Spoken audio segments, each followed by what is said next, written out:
On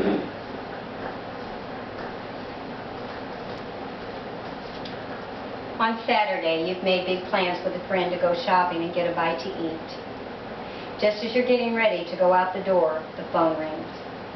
It's your bank informing you they believe your credit card number has been stolen and used for several expensive items. If that isn't bad enough, you're now hearing your bank is overdrawn by $2,200 and they have frozen your account. During recent years, credit card fraud is becoming a more common threat to consumers.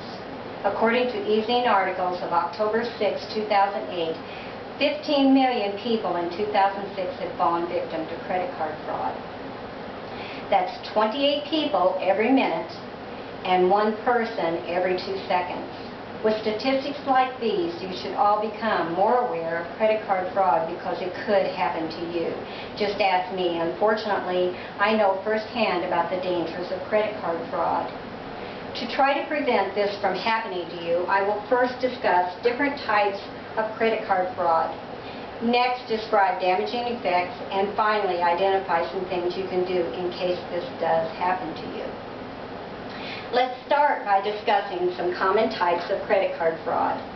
Skimming and phishing are two of the most common types of credit card fraud being used today. Skimming is a method by which a small electronic device about the size of a pager is used to copy the magnetic strip encoding off the card. After the card is swiped with this device, the data is stored until copied onto a counterfeit card and either sold to a third party or retained for personal use.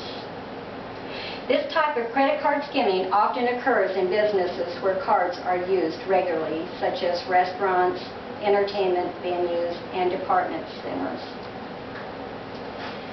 Skimming devices are also discreetly being attached to ATM machines. When you insert your debit card into the ATM machine to perform your transaction, the skimmer copies all of the details of your card onto the device, and an overhead tiny camera records your PIN.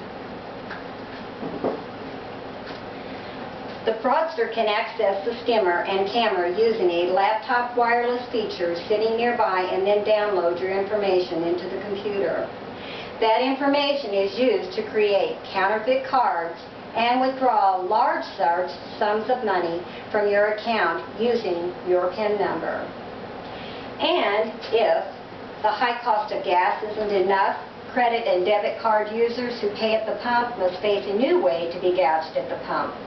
The same skimming device that are attached to ATM machines are also being installed at the pump. Now, phishing refers to email messages fraudsters send out to trick customers into disclosing credit card information, passwords, and banking information from unsuspecting victims. These fraudulent emails pretend to be from well-known companies. Banks will never ask you for personal information in that way. Even when you have a legitimate request, banks will never ask you to send detailed information in an email, because emails are not secure and can be intercepted by criminals. The International Herald Tribune of May 11th of 2007 reported on a recent study made by the market research group Gartner, estimated that 24.4 million Americans were tricked by phishing email messages in 2006. Although the words skimming and phishing may not sound as criminal as stealing, it is in fact the same. Money is being stolen, hence stealing. Victims of credit card fraud might not realize their predicaments until they are denied loans, job opportunities, or worse. It's difficult to predict how long the effects of credit card fraud may linger because it depends on many factors, including the type of fraud, whether the fraudster sold or passed your information on to other criminals, if it was affected your credit report and therefore correcting your credit report. Although banks and credit card companies will generally absorb the losses generated by skimming, they usually offset these costs by increasing your interest rates and fees. Your identity is a precious gift.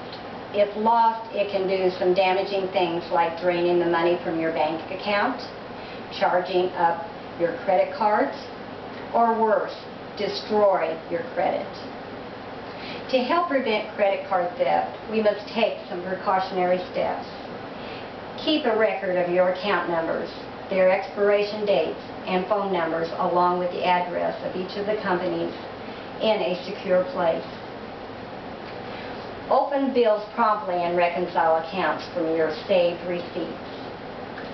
Report any questionable charges promptly and follow up in writing to the card company.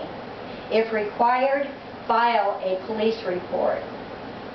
If you get an email or pop-up message on your computer that asks for personal or financial information, do not reply.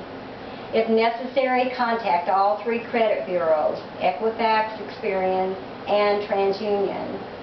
After being a victim, I have made a conscious decision on when and where I use my credit card.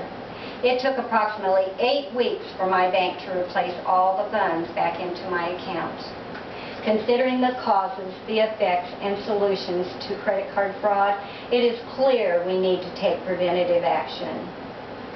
In August of 1997, the Federal Trade Commission stated, "It's not always possible to prevent credit or charge card fraud from happening, but there are a few steps you can take to make it more difficult for a crook to capture your card and card numbers and minimize the possibility."